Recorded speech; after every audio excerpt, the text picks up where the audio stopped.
दोस्तों, जैसे मैं हम आप लोग को दिखा रहे हैं, ये मीठा चावल बना है और अभी अभी बन के आया ऊपर से।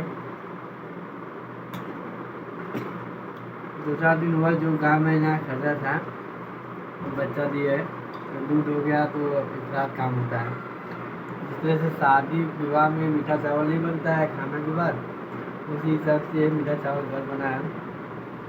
और अगर आप लोग भी बनाना चाहते हैं तो आप लोग भी बनाकर खाइए, एंजॉय करिए। और हमें तो इतना नॉलेज है नहीं किस तरह का बना है। मेरी जो वो है वही बनाई है, अब कैसे बनाई है मुझे पता नहीं। अब पता नहीं है।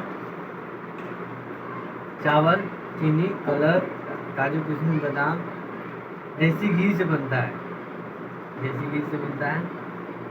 और हम देख लीजिए खा भी रहे हैं, साथ में फ्रिज का पानी, वाटर, फ्रिज का पानी ग्रहण कर रहे हैं।